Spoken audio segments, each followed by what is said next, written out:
Okay. So welcome everyone to our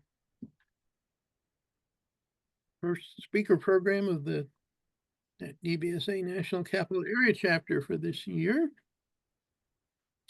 And I guess at the moment we're 7 people, but I think I'm told we're expecting something, or at least have registered somewhere 30 to 50 some odd.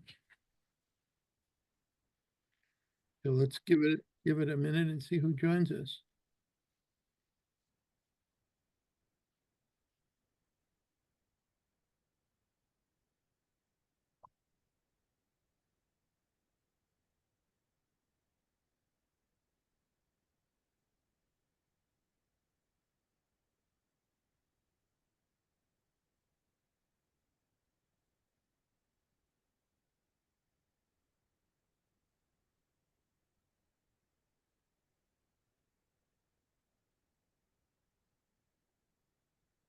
Okay. So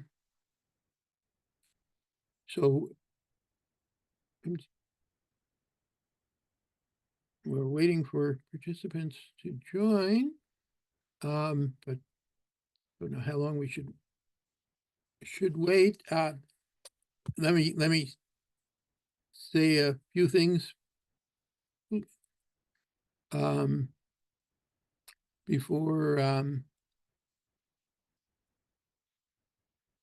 before I introduce our speaker. This is the National Capital Area chapter of the Depression and Bipolar Support Alliance, serving the DC area, but these days most of our groups, we have in-person groups, but most of our groups meet virtually, and so we have people from all over the country and even around the world participating in our programs, and likewise our speaker programs are open to all. We're working on how best to make everyone aware. How many are we now? 13. So our website is DBSA NCA. DBSA NCA, Depression Bipolar Support Alliance National Capital Area. DBSANCA.org. You can go to our website to see our list of programs, and Stephanie put that in the chat. See the groups and where and when they meet. We currently have 2 that are meeting in person in the area, and 7, I think, that meet either weekly or twice a month virtually. And we've had and we want to have more speaker programs. And I should note that we this year have a new chapter medical advisor.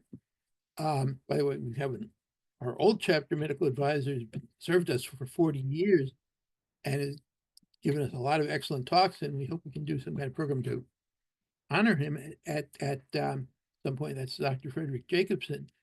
But our new medical advisor is Dr. Carlos Zarate, who's a principal investigator at the National Institute of Mental Health. He's perhaps, besides Dr. Jacobson, been our most frequent speaker over the years, and he was happy with getting permission from the people in charge to take on the role of medical advisor, and has suggested a number of people as speakers. And the first of those is our program tonight. So we're up to 16 people. We're a few minutes past 7, so we should move ahead. I have the honor of introducing Dr. Adam Fijtman. And I was just checking, I'm told that's the way to pronounce his name, Fijtman. And Dr. Fijtman works with Dr. Zarate at the National Institute of Mental Health. He received his medical degree and Ph.D. in Psychiatry and Behavioral Science at the Federal University of Rio Grande do Sul in Brazil. He transferred from Duke University School of Medicine Psychiatry Residency to NIMH in 2022. He is currently a PGY6 Clinical Fellow at the National Institute of Mental Health, where he works with Dr. Zarate in the experimental therapeutics and pathophysiology branch. So thank you for registering, coming to this program. This talk is entitled Trouble Thinking in Bipolar Disorder, Research and Treatment. So there are, as many of us have talked about in groups and sort of coming to some of our groups, lots of neurocognitive issues that come up and affect people with bipolar. So I guess the description says, difficulty in thinking, cognitive impairment is a significant yet often overlooked aspect of bipolar, contributing to functional disability and reducing its quality of life. This talk is intended to provide a comprehensive overview of cognitive domains affected in bipolar disorder, the neurobiological correlates of these impairments, and the latest research on pharmacological and psychosocial interventions aimed at improving cognitive performance. We'll discuss practical strategies for clinicians and individuals with bipolar disorder to manage cognitive challenges and promote cognitive resilience. So this is really a topic of general interest and one we may have occasion to want to cover again. Are there any general procedure? Oh, I should say this meeting is being recorded. We intend later to make the recording available on our website to all who may want to could come tonight and want to view it. I believe the chat is available. Dr. Fijtman is going to speak for, I don't know, 45 minutes. He'll take questions at the end, but people can put, if they want questions and comments in the chat as we go on, we can at the end then see what's been put in the chat, but if we'll also have people, if people want to prefer to talk and be heard at that point when we turn it over to questions, we can certainly do that. Is there anything else of a procedural nature that I should say? Any general questions? If not, Dr. Fijtman, thank you so much for joining us tonight, and let me hand things over to you. Thank you. And good evening, everyone. Thank you all for being here tonight. I truly appreciate you taking the time to join us. I'd like to also thank the DBSA National Capital Chapter and Alvin for putting this together. So as Alvin said, I'm a psychiatrist and clinical fellow at the National Institute of Mental Health, working in the experimental therapeutics and pathophysiology branch. So tonight I'll be discussing trouble thinking or cognitive difficulties in bipolar disorder, research and treatment. At the National Institute of Mental Health, my research focuses on understanding cognitive impairments in mood disorders, trying to understand its underlying mechanism and exploring potential new treatments. So I'm excited to share tonight some of what is known about it and look forward to a great discussion. After the talk, we'll have time for questions. So as Alvin said, feel free to write it down, put it in the chat, things that come to mind. So let's get started. So when we think about the definition of cognition, it encompasses our thinking skills, including attention, memory, problem solving, and planning. These abilities shape how we process information, make decisions, and navigate daily life. I'm particularly interested in cognition because of how important it is for our lives. We need different cognitive skills to do most things that are important for us, like working, cooking, driving, socializing. And it's very common for people to have deficits in one or more areas of cognition, which can significantly impact one's life. Personally, and full disclosure here, reveal some personal information, I had problems with spatial cognition and navigation sometimes. So even with the same commute after 2 years, I still need a GPS to go to work every day. And that's probably the main cognitive difficulty that I have. And the GPS is the way that I found to overcome that. So I will start the talk by giving an overview on cognition. After that, I'll talk about how cognitive difficulties manifest in bipolar disorder, the impact of cognition on daily functioning, the effects of medications on cognition, the role of lifestyle factors in cognitive health, current treatment approaches for cognitive impairment, and finally, some promising research that may shape future treatments. We all develop cognitive abilities differently. Cognitive skills, let me see if the pointer works here. So the cognitive skills, they change over a lifetime, right? Sometimes they get stronger and other times they decline, especially with age, illness, or injury. This graph here shows how different types of cognitive abilities change over time based on an interesting type of research that followed the same people over 7 years at different stages of their lives. They looked at different domains of cognition here: verbal meaning, which is the ability to understand and use language, especially in terms of word comprehension and vocabulary knowledge; spatial orientation, that involves the capacity to visualize and manipulate objects or scenes in space, like what sometimes like navigating environments, understanding math, like some of the things that sometimes I have difficulty with. Inductive reasoning, so the ability to identify patterns, draw generalization from specific examples, and make logical inferences. Numerical ability, which relates to understanding numbers and solving quantitative problems. And word fluency, the skill of thinking about words under specific constraints, such as words that start with a certain letter or belong to a particular category. And what we see in this graph is that most ability, like verbal meaning and spatial orientation, actually improve from young adulthood, like 25-year-olds here, until in its leveling until early middle age. So as your brain is still leveling up into your 40s and 50s. But after that, especially into the 70s and 80s, many abilities start to decline, and some drop off more steeply than others. And it's not one size fits all. There are differences based on gender, education, and individual factors. And all of this tells us that cognitive aging is complex and it's influenced by many factors.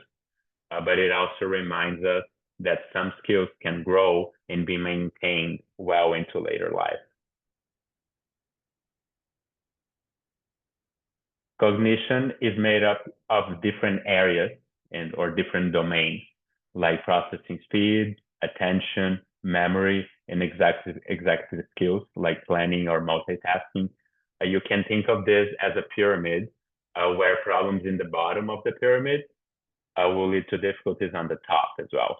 For example, if someone has problems with processing speed or like slower processing speed, it will affect memory, can affect learning, can affect executive skills as well.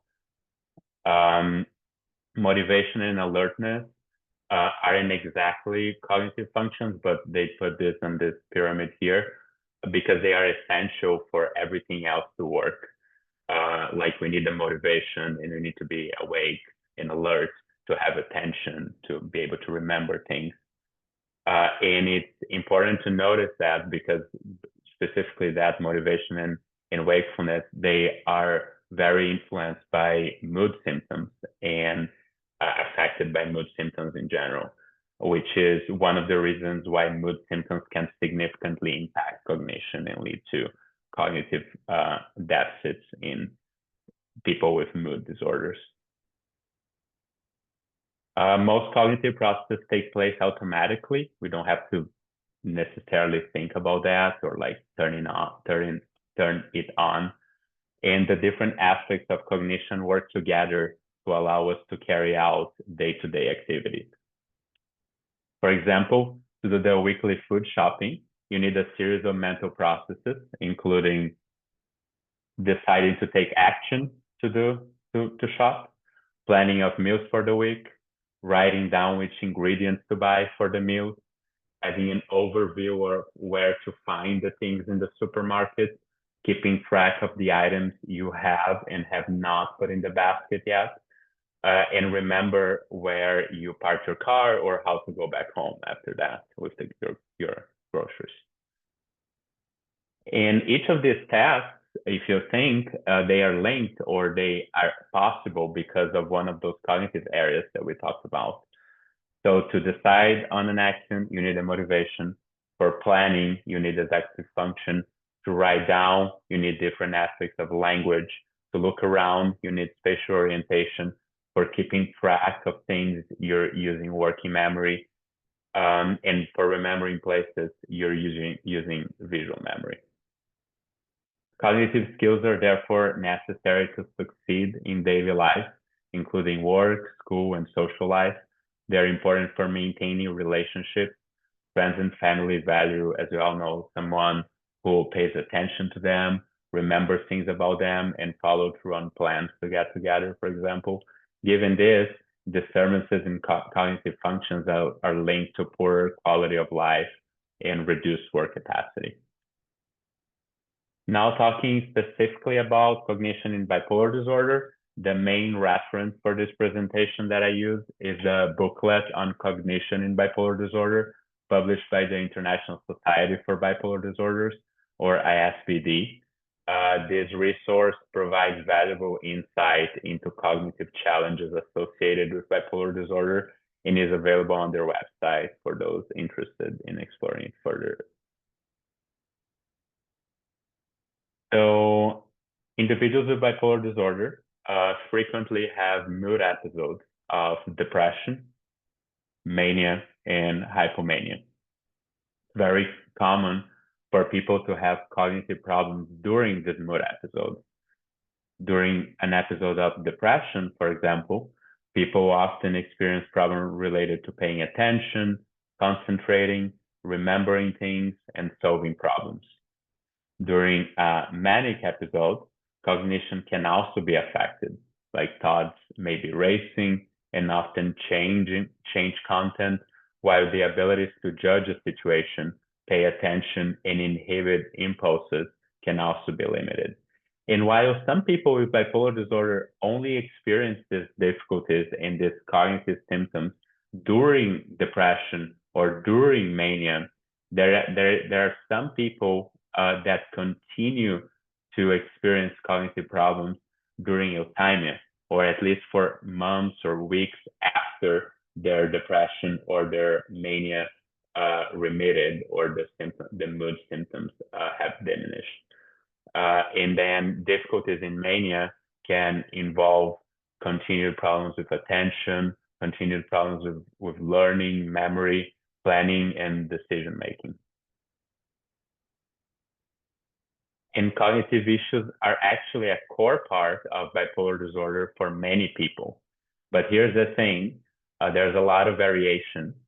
Research shows that about a third of people with bipolar disorder actually perform on cognitive tasks just as well as you would expect for their age and education, like no deficits. Another third of people struggle in just one area, like attention or memory, and the rest have difficulties across multiple areas, things like memory, attention, or clear thinking. So really, cognitive functioning looks different from person to person with bipolar disorder, and it's not everyone with the diagnosis that will have significant cognitive deficits. However, in general, most studies that compared cognition in a group of people with bipolar disorder against a group of people that don't have any psychiatric diagnosis show that individuals with the diagnosis on average tend to have more difficulties than people that don't have any mental health diagnosis. And the degree of cognitive difficulties depend on many factors, including the type of illness, the type of episodes, the severity of the episode, the number of episodes, especially manic and mixed episodes, the duration of those episodes. And studies suggest that cognitive difficulties tend to become worse with a greater number and greater severity of illness episodes, particularly if those episodes involve full mania or mixed states. And also if they are accompanied by hallucinations or delusions, so psychotic symptoms, or if it's severe enough, for example, to require hospitalization or being admitted in the hospital. So these are some of the clinical markers that we see that like people that have more of that, they will tend to have more cognitive deficits with time. And importantly, changes in cognition, sometimes they can be one of the first signs that a new illness episode is on its way. So the person can be euthymic, mood can be good, no mood symptoms, and then start noticing memory or attention changes. And that could be the first sign that a manic, hypomanic, or depressive episode is coming up. And by paying attention to and recognizing early signs of illness, you can enable yourself to take appropriate action, reach out to your provider, reach out to a family member, and try to prevent the onset or like the worsening of other symptoms. And cognitive difficulties can show up in all kinds of everyday situations, like struggling to follow a long conversation, getting lost in a book, forgetting appointments, or having trouble with things like cooking or grocery shopping. For people living with bipolar disorder, these challenges are real, obviously, but often they can be misunderstood by them and by the people around them as well. Other people, the people around them, might see this as the person being lazy or lacking motivation simply because they don't realize how much the bipolar disorder can impact thinking and memory. And that misunderstanding can really take a toll. It can affect how someone sees themselves and how they connect with others. Common to feel things like guilt or shame, especially when you can't be as mentally present with loved ones or keep up with work the way you'd like to. So it's important to acknowledge these feelings and be aware of the feelings that it can cause. A lot of people try to hide their cognitive struggles or make up for them by pushing themselves to work longer and harder. Because these issues aren't always visible, they can feel like a hidden disability. The tricky part is, if others don't know what's going on, it's hard for them to be supportive and understanding. And that's why it's so important to actually assess and talk about cognitive challenges in people with bipolar disorder. Once those difficulties are recognized, it becomes easier for the person and their loved ones to understand what's happening and adjust expectations in a more realistic and compassionate way. Talking about medications and cognition, we all know medication is usually a key or one of the key factors for managing mood symptoms, managing depression, mania, and preventing mood episodes. And as mood symptoms improve, thinking often gets clearer too. The mood will improve, and if cognition is happening because of the mood or in the setting of that mood episode, the cognition can also improve. And that's another reason why sticking to your prescribed medication or prescribed treatment really matters. Still, some medication can cause cognitive side effects and cognitive problems, making it hard sometimes to tell if the issues are from the illness or from the treatment. Your mental health provider can help you figure out by checking out your thinking before and after a medication change, for example, to see like, how is this medication, did it make things worse? Did it make things better? And here are some examples of medications that can help with mood and anxiety symptoms, and that are often prescribed to people with bipolar disorder, but that could have some cognitive side effects. Just a reminder, it's important for you to talk with your healthcare provider about it before making any changes or considering any changes. So going through this table here, first we have antipsychotic drugs. So typical or older antipsychotics, like Haldol, for example, can be associated with cognitive problems, but mostly in higher doses, like in usual doses or low doses, they don't tend to have as much. However, newer or atypical antipsychotics that are more often prescribed these days have little or no cognitive side effects. And sometimes they can, as we're going to see later, some of them can be actually helpful for cognitive deficits.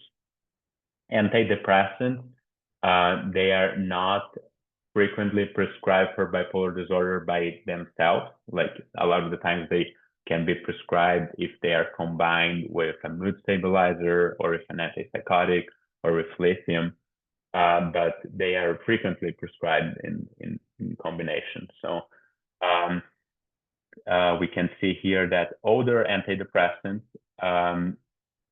some of the classes can be related with cognitive side effects. However, newer ones and the most common like SSRIs, SNRIs, or Wellbutrin, they generally don't have major cognitive side effects, and some of them can actually help. Anxiety and sleep medications. Anxiety reducing medications can lead to side effects in attention and memory.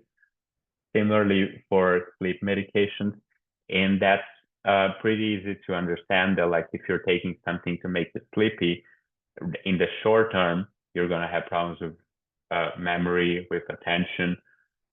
Wouldn't recommend someone to drive after taking an anxiety reducing medication, but also in the long term, for people that are taking it in the longer term, like for a long time, they can lead to more sustained cognitive deficits as well. So something to keep in mind.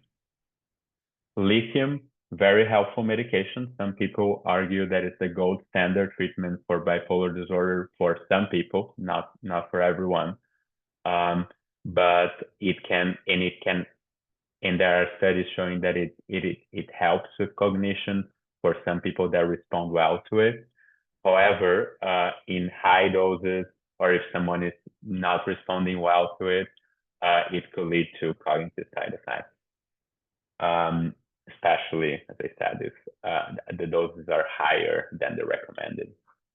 Anti-epileptic or anti-seizure medications that sometimes are used as mood stabilizer possibly can lead to mild cognitive side effects, but it differs from drug to drug.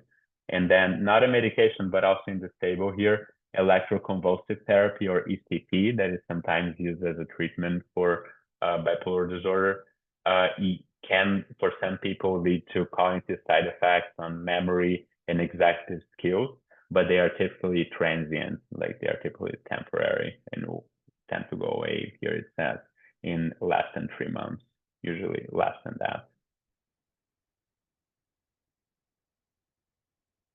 And other than medications, there are several lifestyle factors that tend to have negative impacts on cognition. And some of these things that like they're habits, and sometimes we don't realize how important they are and how much they can be affecting our thinking. And these factors are important to identify and address when considering ways to improve your cognition. And in the box, we see things that are changeable and can influence our thinking, not only for people with depression or bipolar disorder, but also for everyone. So obviously, lack of sleep. If I don't sleep well, I won't be able to remember. I'll have memory problems or attention problems the next day.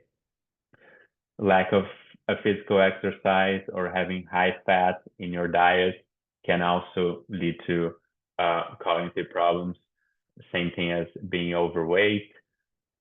Certain medical illnesses, especially if they are not under control, and also recreational drugs or abuse of alcohol can lead both to short-term but also long-term cognitive problems and leave stress. Like we all know that if you're anxious about something or if you're stressed about something, it'll be hard to have our full mental functions working.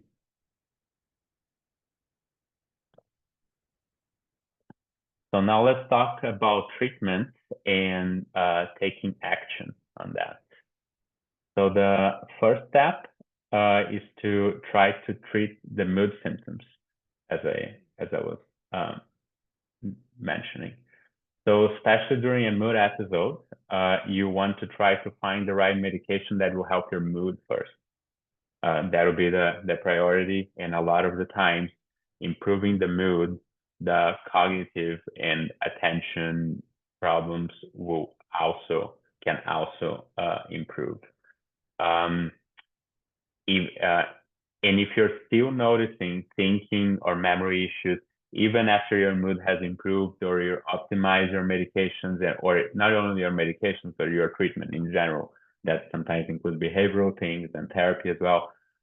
If you optimize the mood treatment as much as possible, and you're still having thinking or memory issues, it's a good idea to then talk to your provider again and check in, like to see what's the extent of that deficit, what can be done about that.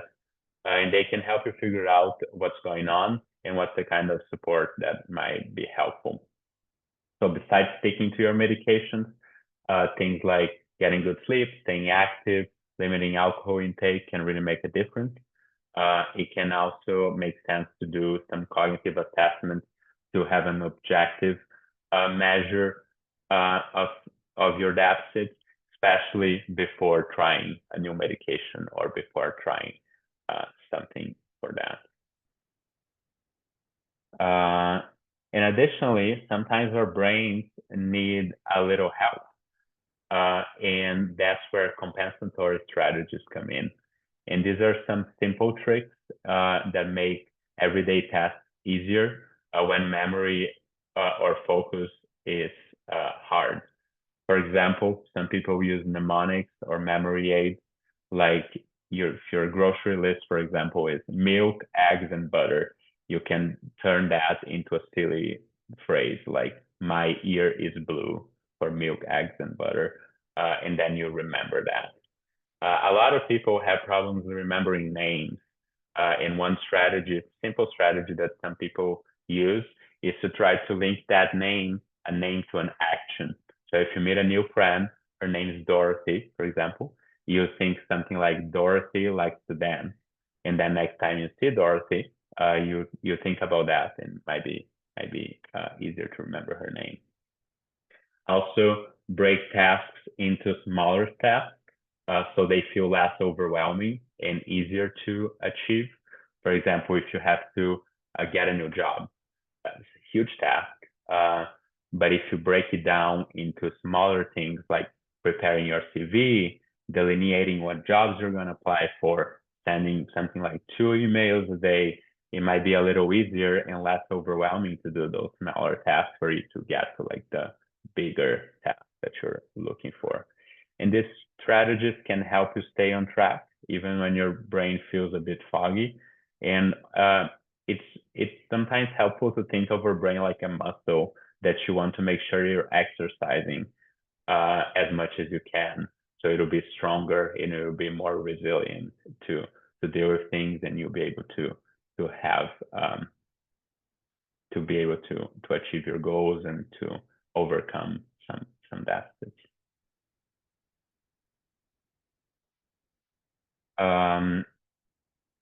There are also adaptive strategies can also help set yourself up for success. So always try to make your environment work for you and not against you. So simple changes can go a long way, like using reminders like lists, timers, or phone alerts can be helpful, especially if people that have problems, cognitive deficits, or problems with memory or attention or concentration. Try to cut out distractions if attention is a big problem for you.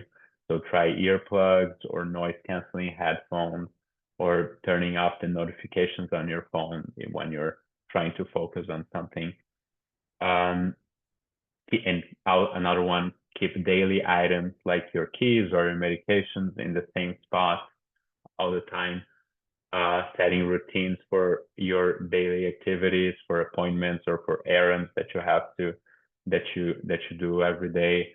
Having like a structured routine can help. And think of it as an experiment. Try it for a few weeks, maybe see if it works for you. And it's all about saving the brain power for stuff that really matter the most. Similar to sometimes we'll try a medication for a couple of weeks to see if it has side effects or not. And if it works, if it doesn't work, we might try something else. The same way you can try these different approaches and see what works for you. You keep. If something doesn't work, you can then try something else. You also want to think about how to improve your cognitive reserve and exercise your brain in the long run. So cognitive reserve refers to one's ability to cope with brain damage and age-related changes. And research shows you can protect your brain by building your cognitive reserve. Things like education, work, and mentally stimulating activities. Staying engaged in work in school, even when it's hard, as much as you can actually help your brain to handle mood episodes better or have more of that cognitive reserve. So even if you have cognitive deficits, it maybe won't affect you as much, or you have like some of that fat to burn, like to a little bit of a protection.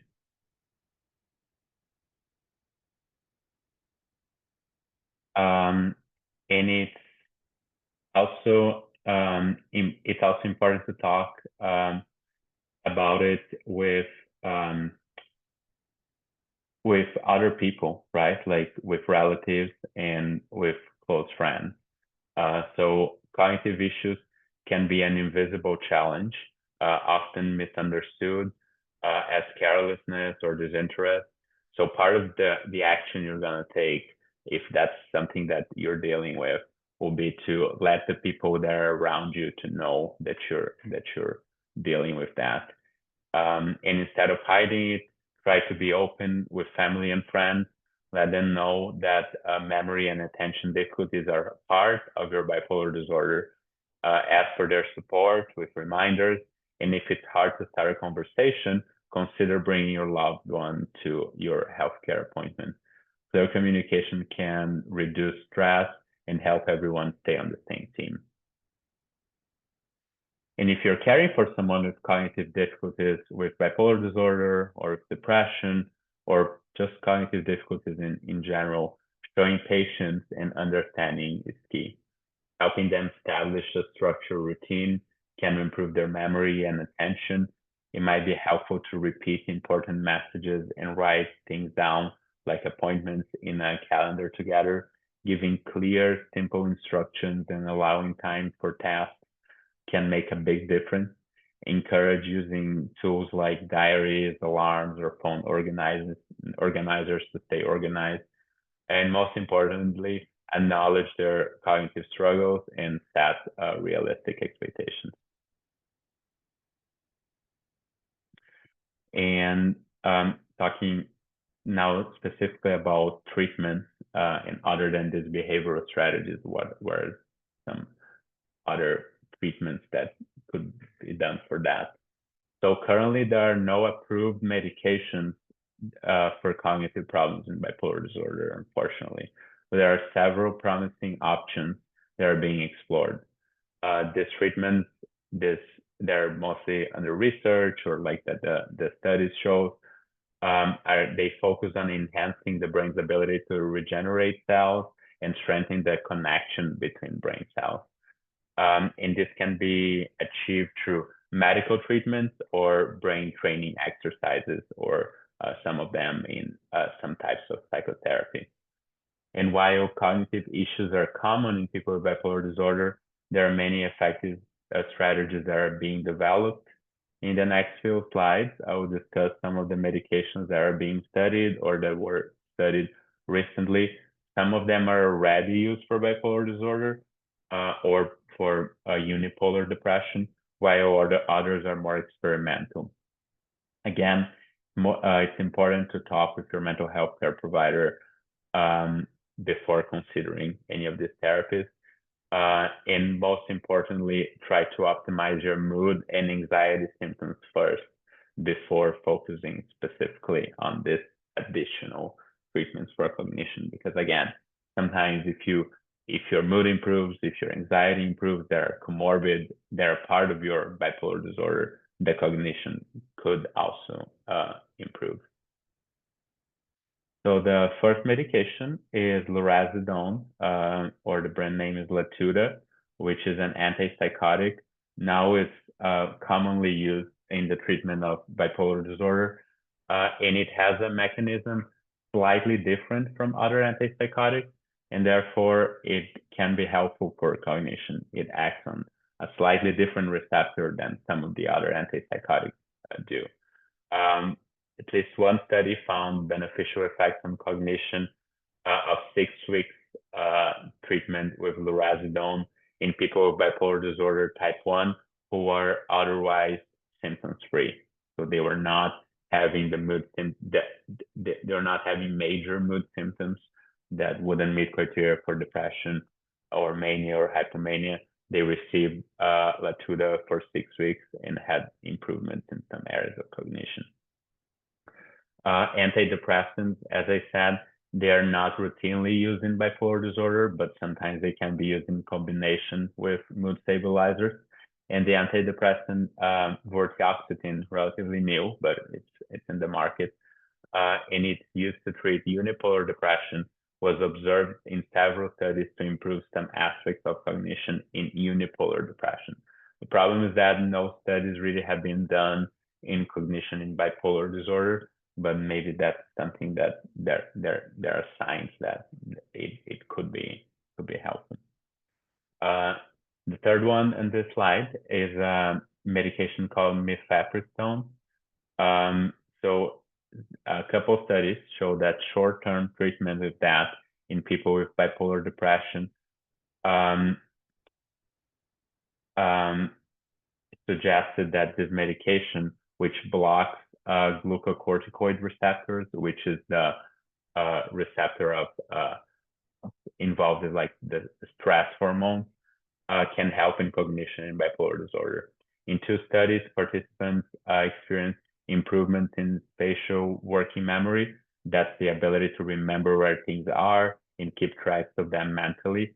And the idea is that so this medication kind of blocks the glucocorticoids that are the stress hormone. So the idea of that is that as you're blocking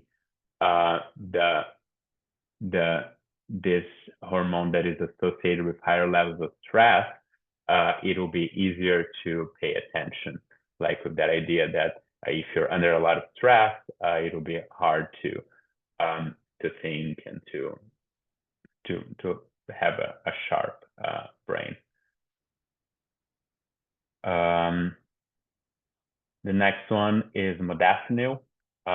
So this is a stimulant that shows promising effects in depression, unipolar depression, where it was beneficial for episodic memory and working memory in individuals who had recovered from depression. And also a pilot study found that modafinil may enhance cognition and reduce daytime sleepiness in patients with bipolar disorder who are stable otherwise, although it negatively affected their sleep quality. So more studies are also needed here, and we always have to be careful with stimulants in bipolar disorder. There is a risk of sometimes increasing hypomanic or manic symptoms. So if we do something like modafinil or other stimulants, also we usually would want to combine that with a mood stabilizer, and that's why the fact that it negatively affected their sleep, and because sleep is so important for other things, and it might be a sign that sometimes reduced sleep quality is associated with mania or hypomania. That's why you have to be careful about that. But the evidence was very interesting, and hopefully more studies will be done. And then not a medication, but a type of therapy. There's a type of therapy called cognitive remediation. Is a type of psychological training that helps people improve how they think and function in daily life. It combines cognitive training like memory and attention exercises with compensation strategies and coping strategies. One especially effective form is the action-based remediation, which helps people practice and apply those skills to real life situations like work, relationship, or managing routines. And there are therapies around that specialize in that. And so it's an accessible and available treatment, and not a medication, not a pill, sometimes a little harder, but also and very little side effects, right? Like a lot of those other medications, they come with side effects, but therapy usually doesn't, or you wouldn't expect side effects from it. But so that's something to consider, and the studies have shown that in the longer term it can improve cognition in bipolar disorder. And the combination of medical and psychological interventions is highly promising in terms of treatment perspective. And together, these treatments are likely to further boost the regenerative process in the brain that may translate into more robust cognitive and functional improvement than either treatments alone. So the combination of treatments is considered the key for next steps in cognitive trials in bipolar disorder. Just like for mood, right? Like we know that medications help, therapy helps. Sometimes you need one more than the other, but usually the combination of both is the best answer for people to improve their symptoms. And now talking about ketamine. So in the last couple of decades, several studies have came out, including by Dr. Zarate and at the NIH and other institutes, showing that low-dose ketamine administered in controlled settings were shown to have rapid antidepressant effect in individuals with unipolar and bipolar depression. So different than other more traditional antidepressants or medications that were used, that are still widely used, and are the first-line treatments for bipolar depression. Usually they take a long time, can take weeks to work, while ketamine, in some people, a single infusion led to robust antidepressant effects that didn't last that long, but that could be maintained with repeated ketamine infusions in some people. So ketamine acts on glutamate receptors in the brain, and it could enhance the connection between brain cells. Ketamine is being studied to see if it helps with cognition in unipolar and bipolar depression. And one study suggested that it can improve processing speed in bipolar depression. Other studies combining unipolar with bipolar depression also had promising results, but that still needs to be confirmed with like larger, more robust studies. Therefore, more studies are needed to see if ketamine or other drugs that are similar to ketamine could be another tool for cognitive deficits in bipolar disorder. With that in mind, we're doing a study at the NIH where individuals with bipolar disorder and depressive and symptoms of depression are receiving 5 infusions of ketamine over 3 weeks. We're assessing cognition and mood at baseline, so before the first infusion, and after the first infusion and after the 5th infusion as well. And we are also assessing mood and assessing functioning.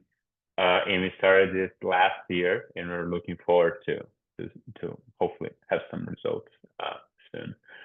Where the main test that we are using called the NIH Toolbox for Cognition, which assesses most of those different domains that I was talking about at the beginning of the presentation.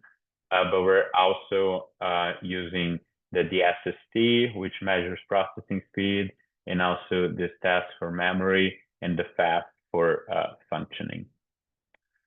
So we'll see if not only one infusion, hopefully we'll see if not only one infusion of ketamine, but repeated infusions of ketamine could help with cognition in bipolar depression. So finally, I just would like to do a little bit of an advertisement here. So if you or someone that you know suffer with major depressive disorder or bipolar disorder with depressive symptoms, and if you're interested in volunteering for a research study at the NIH, here's how you can get more information. You can send an email to moodresearch@mayo.nih.gov or call 877-646-3644. That's 1-877-MIND-NIH. And we have different studies for major depressive disorder, bipolar disorder, and also some studies that focus more specifically in suicide and suicidal thoughts and people that attempted suicide in the past. It's the same email and the same phone number. So with that, I'd like to thank you all so much again for your time, and I'm happy to answer any questions.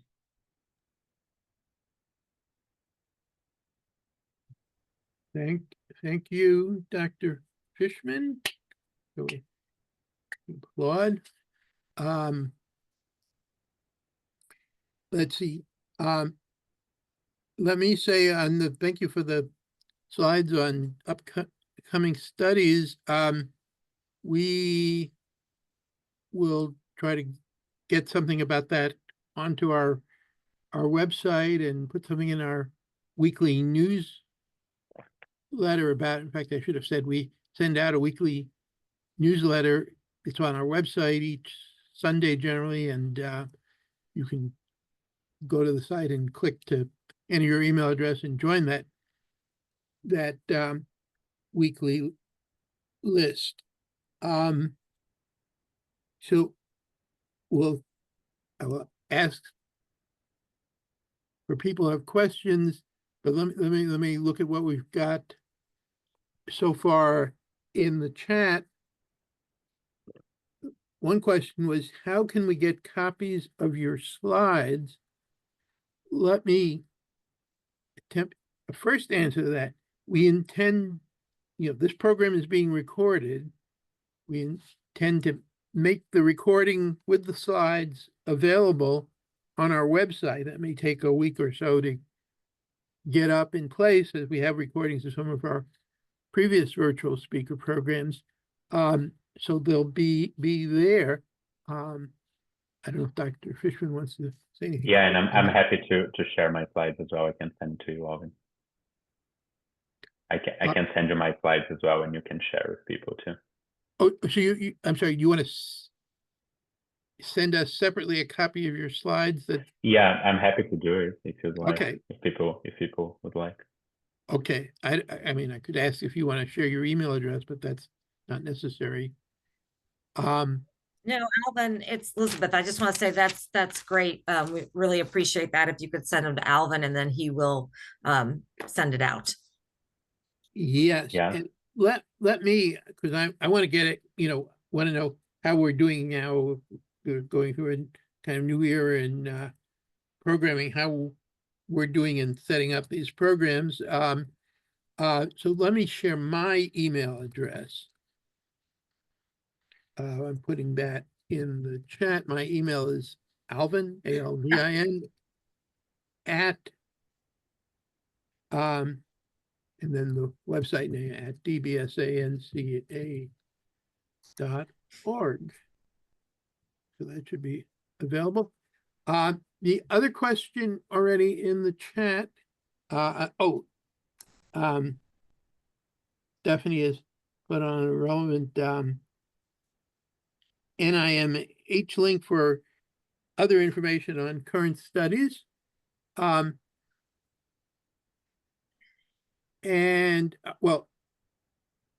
we had a question from Judith, which perhaps is largely answered by the talk, but she had asked what medical conditions can cause decrease in cognition. Yeah, great question. Not for everyone, and not only for people with bipolar disorder, but things like high cholesterol or high blood pressure or diabetes, especially if it's not well controlled, it can, with time, it could lead to cognitive deficits and also increase problems with increased risk of things like dementia. And it's not like, oh, I have that and then I'll necessarily have it, but it's very preventable. We know that even if someone has hypertension or like high blood pressure, for example, if they take medication, then it would most likely prevent having deficits like that. But that's another reason to like make sure that your medical health is also up to date. Also things like thyroid problems, you want to make sure you don't have that. Okay. I'm sorry. I see there was another question in chat. So let me ask this one, and I think in part that's already been covered, but Josephine asked, after a psychotic episode, does cognitive thinking tend to decline over time? Yeah, great question as well. Yes, not for everyone and not necessarily, but there are some studies, and studies are a little mixed, and it's not a clear answer, but that show that psychotic episodes or having psychotic symptoms, some of those people with bipolar disorder that have those symptoms, especially if it's not well controlled, they tend to have more problems with cognition. But it's not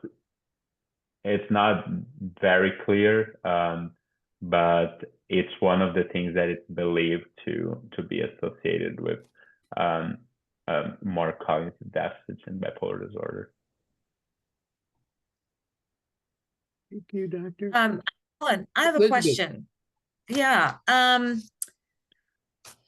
Two questions, actually. One is, when you talked about things to help increase, helping your brain, is there any research that says that the different things that are out there, like Sudoku or, any of those brain games type of things that are helpful?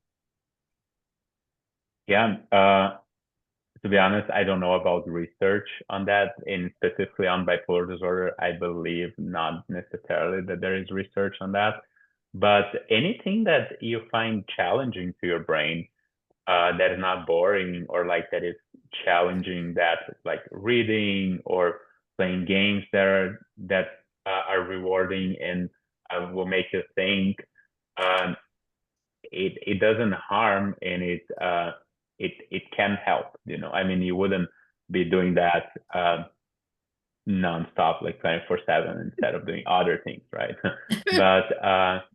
But finding things that are like cognitively challenging, and making that a routine, it should be helpful.